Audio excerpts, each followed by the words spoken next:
You're a rock star. I'm like, Kidding. okay, 9 a.m. You're just getting your I'm first cup of kidding. coffee. Yeah, you know how it is. But good morning, everybody. Welcome to the call. Today is someday in April. I'm in Kona, Hawaii. It doesn't matter, but it's 6 a.m. out here.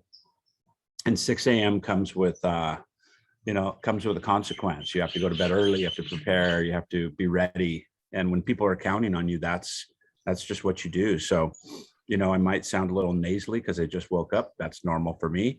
Haven't had coffee yet, so I will gain more energy throughout the call. That's a good thing as well. But what comes up for me is a single word that is really probably the foundation of your success in your real estate business is discipline. Today, what came up for me was discipline. And, literally I get up in the morning and I hit the snooze on purpose to have a 10-minute snooze of just kind of like gratitude, meditation, quietness, let myself wake up and really focusing on thoughts that are going to put me in a positive place when my feet hit the floor. And it's a daily thing. And, I never hit that alarm and have to run out of bed and start my day. I always purposefully give myself that 10 minutes to just, really kind of be that half in, half out, that theta state. And that theta state's a really, really powerful state for putting your intentions, really focusing on what you want to accomplish. And so this morning when I was laying there, I was thinking, how am I going to deliver? What do I want to deliver? What's the message? I had some idea in my head what I wanted to give you guys as value every week. But what came up for me was discipline, the discipline of showing up, the discipline of saying what you're going to do, the discipline of not letting people down, including yourself, your family, and others, right? And so let's be honest. If I was getting up by myself to maybe just sit on the porch and have my coffee, would I have done it? Would I have done it with the same, desire? No, I see a lot of heads shaking no, yes, maybe. I think the answer is, well, it should be yes, right? But the answer is when we have accountability, when we have somebody depending on us, when we have, whether it's children, whether it's, clients, customers, friends, people you care about, all that discipline bar levels and raises. I was military, so discipline to me means several things. It means different things maybe than it does for you. To me, it means, respect and honor and chain of command, and all these things show up for me when I think of discipline. I don't think of letting people down as discipline. But, just if you look at the description of discipline, the practice of training people to obey rules or a code of behavior using punishment to correct disobedience, what kind of startled me. That's not what I expected to read when I read discipline. Is there anybody else on the call that expected discipline to be related to that way, or discipline to related that way? So I look at discipline as a positive force, right? And the second description of discipline is a branch of knowledge, typically one studied in higher education. So those are the two descriptions given for discipline. And it's interesting, it says, training people to obey rules or a code of behavior using punishment to correct disobedience. Where in your real estate life is that a factor? Right, think about that for a minute. Where is that in your business right now? Is it showing up in your business as good or bad? It's showing up in the coaching calls. Not coaching calls, accountability calls I just committed with Sean. Absolutely. You're actually right on track, Anna, because they show up in coaching calls because you have accountability, right? So there's a rule on coaching, a code of behavior that would be expected in coaching. Now we're on a free coaching call, right? So you've given me permission to coach you without expecting, or you're not paying, you don't have a penalty associated. You can hit the button, get off the call right now if I make you uncomfortable or something that you don't like. Is that accurate? Because you don't have any skin in the game. And I'm not asking you to put skin in the game. I'm asking you to put your hat on for a minute of what it looks like to have skin in the game. And many of you have been coaching or in coaching in different capacities. So when you look at it from this perspective, it kind of fires me up, because when you take somebody in a coaching environment, you're talking about rules and you're talking about codes of behaviors and expectations, right? And if it's not done, there's a punishment. and or a way to correct that disobedience. Usually the disobedience is yours, right? You're saying, I will do this at 9 a.m. or I will call this many people, or I will do this until this happens, right? That's usually the commitments we make. But when you break them, what discipline falls into your system to shore you up to have you be successful? Do you have an accountability partner? Do you have coaching partners? Do you have leaders or buddies or friends or, you know, a sister, anything, whatever it happens to be, that becomes your little angel that tells you, hey, you know, you said you do this, you need to commit, you need to do this, right? That's why 75 hard is such a strong commitment, even though the tasks are little and easy. If you break down any one of them, drink water. I mean, people fail for not drinking water. Take a picture of yourself in the mirror. That's literally the top 2 reasons people fail that system. It's not the 45-minute workout twice a day. It's not anything of a grind. It's discipline for 75 straight days. I've completed it. It screws with your brain, man. It's got a couple times in that 75 hard that, you know, you just go, what am I doing? Why am I doing this? And then you get back to feeling successful. And then, you know, there was another place, it was around 55 days for me, which just meltdown, totally caught me off guard, just meltdown, like, you know. And it wasn't about the fact that I had to go work out. It was the fact that I was fighting everything to keep going, right? And that's what boot camp does for you. So there, you see a little bit of a military theme today with the discipline, but think about what discipline can do for you when nobody's looking in your business, in your personal life, right? We all know, and I'm not asking you to answer this one right now, but we all know something in our real estate business that we can tweak and it's going to have massive impacts, right? We know it. I've never done a coaching call, assessment call, where they didn't give me the direction that we needed to work on their things, right? They know their shortcomings, they know their faults, they know their lack of discipline areas. It's my job as a coach to single and pull it out. So what I want you to do right now today on this call, quietly to yourselves, is write down 1 or 2 items that you're lacking in discipline. And it could be a small lack, it could be a big lack, but look at these disciplines that you can really focus on and then make a commitment to it.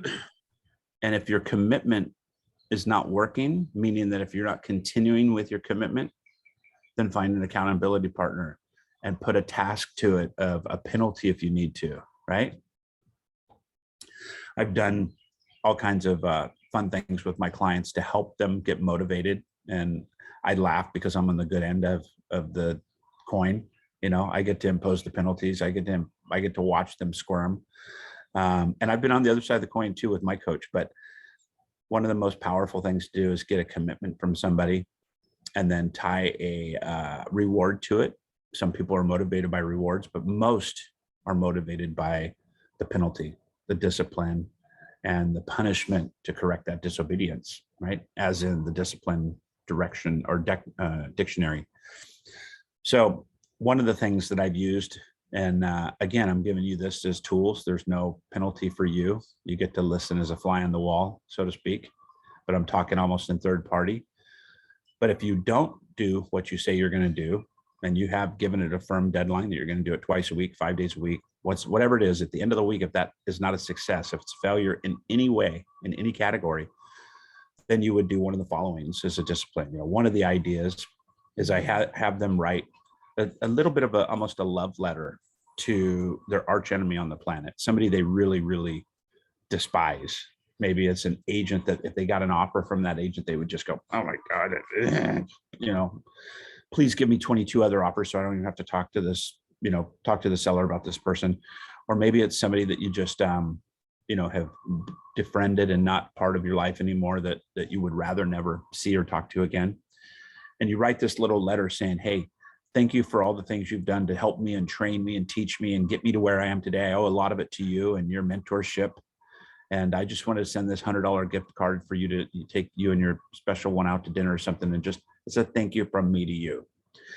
And man, when I've done that to clients, they literally go, that's never happening, right? That's okay. They've crossed the line. That's not going to happen. And so that's an emotional to them, right? maybe it's $1,000 to charity. Maybe it's something else where you publicly post on Facebook. I am Steve. I said I was going to do this. I didn't do it. I told my coach if I didn't do it, I would post on Facebook that I'm a loser, or I didn't live up to my potential, or whatever it is. How's that feel for you, right? So whatever it may be for you to bring discipline into your life, I'm going to really encourage you to look at that. And for me, what it looks like is calendared. If everything that's important to me is calendared, then I know the discipline of my calendar prevails. I live by my calendar. My alarm may go off on my phone, but it's reminding me that I have an event. And then once I'm in my event, I'm detailed looking at my calendar. I know exactly what's next. I have 3 calls directly after this. I know who they are in what order. So I'm mentally preparing, and I will show up for them, right? I will show up with value. And not that there's not value in this call, but I had one 6 a.m. coaching client this week, and I had to get up at 4:45 to take a shower and to prepare and look at my notes and make sure I was in a space to deliver at 6 a.m. Right? Now, I didn't do that for you today. I'm being honest. I showed up, I crawled out of bed, and I brushed my teeth, and I showed up. I made coffee, but it wasn't ready by the time the call started. Right? But I showed up with my decision to deliver with you guys today, to add value today. And I see some faces I haven't seen today before, and I see some faces that I see every single week. So thank you for both, right? My hope for this call and my expectation is this call is going to grow in success because of the little nuggets that are going to be valuable, and then the opportunity to have the Q&A and really lay into an opportunity for you to grow in an area that helps your business. Okay. And I see Regine, welcome to the call. Good morning. Brand new, just got her license, super fired up. She's going to crush it. She's in Stockton, California. We got Rich Hendrickson that's clapping for you right now. He's in the Sacramento area, a super successful mortgage broker and now real estate agent, and building a massive organization. I mean, added a 200 agent team just recently, maybe bigger, right? But everybody on the call here's for different reasons. And I'm leaning in to let you know that I got your back. On this call, I want you to feel like you've hired me, that I'm here to help you. And everything, you say will not be held against you, right? Everything you say will be held in confidence because it's going to be on this call. And it's part of the structure of how we're going to go off the recording and back on the recording. That's the vault. You guys have my word that only the people on this call will hear that conversation. And sometimes it's empowering to have a small campfire circle of people that are in your court, listening, helping, and being involved. Okay. So on the topic of discipline, does anybody have any questions about discipline specifically before we kind of go into the Q&A section of the call? Or any takeaways from that, any ahas, anything for you that comes up? I have a hard time remembering, like even with the little things, little habits that I want to introduce in my day, somehow, like even I have just 3 things I want to do at night. I put it on my bed frame, to just read them. And I go in bed and I don't see those things after a while. That's a great statement. I can help with that. I can help with that from personal experience. 75 hard, excuse me, 75 hard changed a lot of the ways that I did my discipline and reminded myself of things, because remember, it's one and done. And I remember on like day 59 or 60, I forgot to drink water. I forgot to drink my last bottle of water. I had 4 bottles of water I drink a day, and they were numbered 1, 2, 3, 4. And I totally spaced it. And I was in bed and it was like 11:52 p.m. I was dead asleep. And I remember waking up and going, oh crap, and getting up and chugging this bottle of water, because by midnight you fail, right? And that's just one of the commitments to this program. And I certainly wasn't going to piss 60 days of gym twice a day and walking at night in the rain and riding my bicycle in the snow, because that's all what was going on in Oregon during the winter when I did it. And so what I did is I started making these little reminders for myself, similar to what you're doing. But if you have that up and you're not seeing it, it's not working. So put it where your pillow is. So you have to move your sheet and it's there. Do something to step it up a notch. And maybe it's also an accountability reminder, right? I have lots of clients right now that every single week they have to do something for me. They have to coach, they have to text me at 5 p.m. and let me know what happened. That means they have to have a reminder, they have to do something. And then I have a reminder. And if they don't do it at 5:05, I'm like, bitch, it's 5:05. Oh, sorry, coach. Sorry. I did all my work. I just forgot to text you. Okay, same answer. Let's do better, right? And so why do I do that?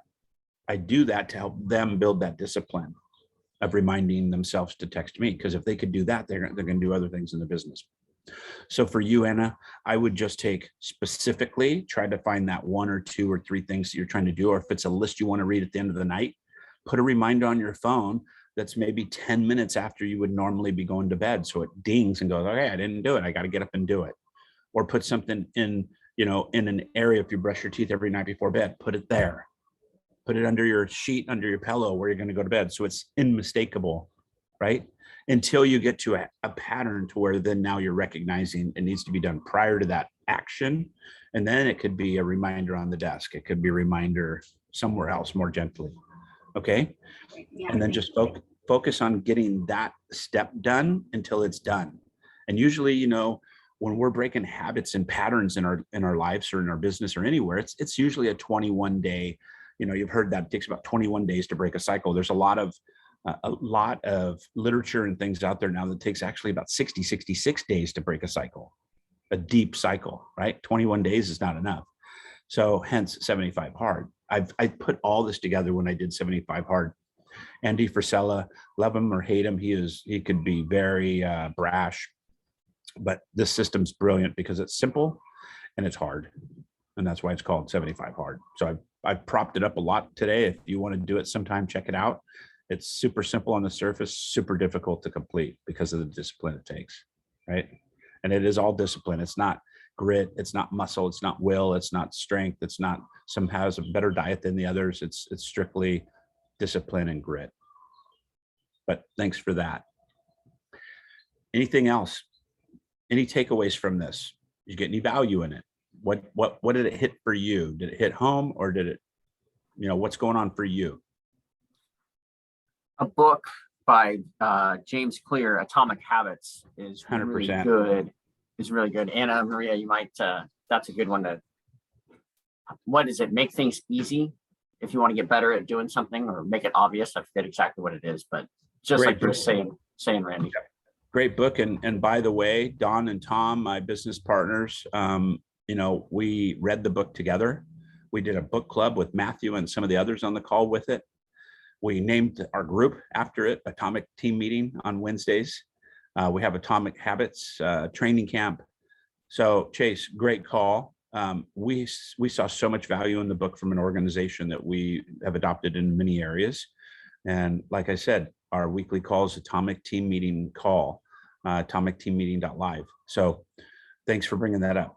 Dynamite book, dynamite place for you to start really looking how to form disciplines and procedures on a daily basis. So what else? How's it come up in your real estate business? What's the number one discipline in your real estate business that will bring you riches and everything you want on every side of the coin? Lead generation. Absolutely. Prospecting is a big name, maybe lead generation, forward facing. We talked about this market is changing. Actually, it's, in only a couple of weeks, we're seeing a difference. We're seeing price reduction conversations that we haven't seen in a long time, 2 years. We're seeing interest rates that went really significantly up, not a little bit. They went up a lot, which changed a lot of things for buyers and the sentiment. So, I think it's going to be one of these things that trips the scales, and we're going to move into a knowledge-based real estate market, meaning that you have to be knowledge-based. You can't just answer the phone and show properties because they called on Zillow or otherwise. And that knowledge-based conversation is going to come from paying attention to these meetings and other things. I'm plugged into multiple areas right now with top people in the nation, getting a little bit of different variations of things, but I'm putting them all together in my mass of knowledge and understanding for me, right? And then all of a sudden, you become the knowledge broker. and it's going to be a prospecting based marketing enhanced market, meaning that the people that are using marketing and attraction to marketing as their main operational source of income for leads and buyers and sellers, I think that will change. I think that will change. And I think the companies that are systemizing and making the experience for the consumer a one-stop shop is going to prevail. That's why we're trying to be in front of that as a company. But other companies are in front of it. Open Door and Knock and all these other companies are looking at the future of real estate that will be completely different. You know, one of the things that just recently came on my radar, and after looking at it, I'm going all in on it. I believe it's the future of 3 to 5 years, or maybe sooner, is purchasing homes with Bitcoin and NFTs and stuff.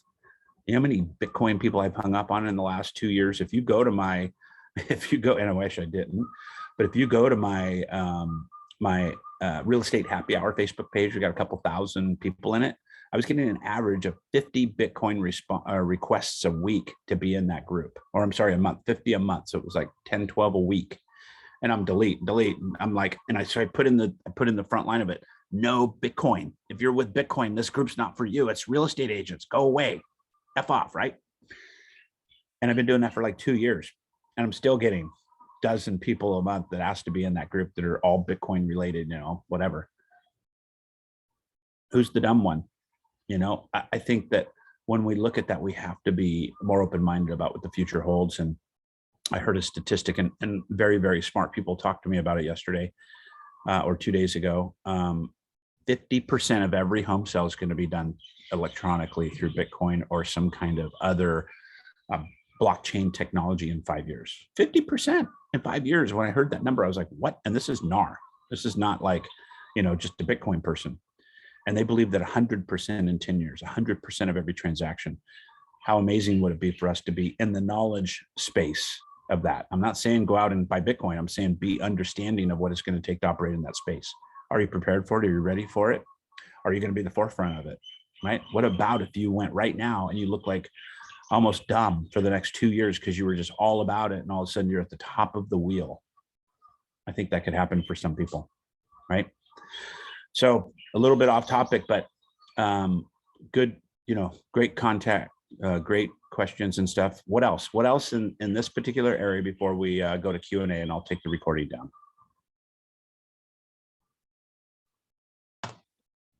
I think the comment that you were making earlier about the pain of not doing what you said you were going to do. I know sometimes I like to focus on the rewards, but I notice that I get more motivated when I think about the pain of what I'm not gaining by not doing what I need to do. So sometimes I focus on that. Yeah, so that's a motivator for me. So I try to work that into my thinking sometimes. It is me too. I just being honest, that's how I'm wired. And I think most people are, Rich. I appreciate you sharing that. Because listen, if I go, Jenny, call 100 people this week, and on your 100th call, I'll give you $1,000. You know, she may associate that with winning. She may associate that with success. She may associate that with accomplishment. She may associate that with money, being able to do something she couldn't do otherwise. Maybe it's a, you know, $1,000 getaway weekend, whatever it is. That joy of that could be motivational for her. But it's usually it's more emotional when it's related to pain or disappointment or letdown. So if she was to call her friend and say, hey, I committed to calling 100 people this week, and if I don't, I'm letting you down because I said, Cindy's my girl, she's going to make sure I do it. And if I don't do it, Cindy and I both failed, right? That could be much more motivational to somebody, or inspirational, or, you know, discipline. And so when I tell that story, what comes up for you with that exact story of $1,000? What comes up for you? Does that fire you up, or does that scare you? Right? Is it you fired up by awards and recognition, or are you looking for not letting somebody down? Because it really, a lot of personalities, it depends on that. I have a lot of codependent personality that I've learned over the years. I lost my mom when I was 7, and my dad raised me, and I raised my little brother from the little time I was, 7, 8 years old. and don't regret any of it. But I didn't know this until somebody opened the door and shined light on what the actual understanding of that was. And I'm like, holy crap, that is me. I am that guy. And so through that, I don't want to let people down. That's a big thing for me. I don't want to let people down. I'm not narcissistic at all when it comes to that, right? I am like 100%. I will do something for other people in front of myself, sometimes even my own safety. That kind of goes into law enforcement and military and different things, right? They have those traits. They're willing to sacrifice themselves for the greater cause and greater benefit of greater people. So me, I know that I'm wired that way, right? So anytime I can give back and do charity and go to the homeless shelter and do things like that, I won't let that down. I will not reschedule that. But if it was for me winning at something, a higher pinnacle or another level, I'm okay, right? That's just me. And thank you for bringing it up, Rich. So Yep. I am motivated just like you. Yep. Right? All right. Anything else? Hey, Randy, this is Jamie McKellar. How you doing? I'm great, Jamie. How are you doing? I'm good. I'm kind of at a Starbucks, so I'm just gonna not put on the video. But No worries. we had a conversation earlier. I just went full time, and I think one of the things is, I've always been in corporate America, and it's kind of been laid out in front of me, and I'm real disciplined at certain things, and I'm not disciplined at others. So now it's just trying to figure out the schedule. It's like it's not that I don't have discipline. I get up every day at 5 o'clock. I'm in the gym by 6. And I'm there till 8. But then, I got the call at 9, and it's like I know my calls, that the calls I have to make to my prospects are most important. And so it's just like I got to time block that. But sometimes it seems like my morning gets away from me because of some of the other things I've committed to, which I think are important. 100%, Jamie. Thanks for sharing. And do I have permission to coach that specifically? Please do. So what you have going on is number one, in the corporate world, we're told what to do, and we have a discipline associated with it, which is getting fired effectively, right? There's multiple levels of progressive discipline, but the ultimate thing is we could lose our job. So when we're in that capacity, we have responsibilities and things to that. When we become entrepreneurs, things change. This is the challenge, actually, with being an entrepreneur. Now, me personally, I'd rather own a hot dog stand than have a $400,000 a year job at the post office. Just 100% for sure, right? Because I could get another hot dog cart. I can get 3 hot dog carts. I could diamond plate them. I could be the best hot dog in town. Whatever it is, that's just how I'm wired. But not everybody is. But as you move into the entrepreneur field, it's all on you. So what you've got to do as a tactic now is you have to sort and qualify these things in your business that are big rocks. It might be redundant for some, but the big rock story, you take a 5-gallon bucket, right? An empty 5-gallon bucket, and you have to fill it up with these 3 big boulders and then a bunch of gravel and then a bunch of sand and then a bunch of water. If you don't put the big rocks in the bottom of the bucket, you will not fill this up, right? It just won't fit. If you put any combination before the other, the big rocks will not go in the bucket. This is the example of your schedule in real estate. So the big rocks become, your personal big rock is the gym and all that. You've got that figured out, right? It sounds like you have good discipline to that. But the problem is the transition into the entrepreneur part where nobody's looking, nobody's watching, and really you don't have to do it. And so you have to look at it from like, I've determined that this big rock, this 1 hour from 9 to 10 is got to go in the bucket, or it's not in the bucket for the day. And then at the end of the bucket, at the end of the day, your bucket's full of whatever it's full of. And you got to start over tomorrow, but tomorrow you have a brand new fresh bucket, right? That's the win. So I want you to think about it like that. If prospecting is the biggest rock that you have in your world, don't let anything come in between except God, family, business, right? If there's something emergency in the family you've got to deal with, that takes priority over the business bucket. If there's something that's, spiritual, religious, God, whatever you put in front of work or in front of family and work, if that comes first, that's a priority, right? But if you stay in alignment with that when you're in your business environment, unless it's something that is catastrophic or an absolute fire that needs your immediate urgency, you shouldn't even be looking at it.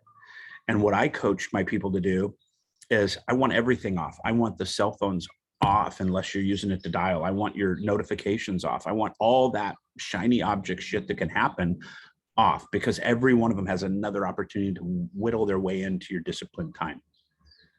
All right. So if that is your big rock, you've got to place that big rock on the table till it's done and then put it in the bucket and then go to the next big rock. Don't get into the gravel yet, because if you put gravel in there, a couple little pieces are not going to hurt you, but too much, you can't put that next rock in there. Does that analogy make some sense for you? Yeah, it does. It makes sense. I think also I work out of the house, but I think I'm going to change the venue for my calls and go over to the Regius office right down the street and get into a cubicle and have nothing else that's going to distract me from doing that. 100%. Now I've put safeties, if you will, in my house because I work out of my personal house as well.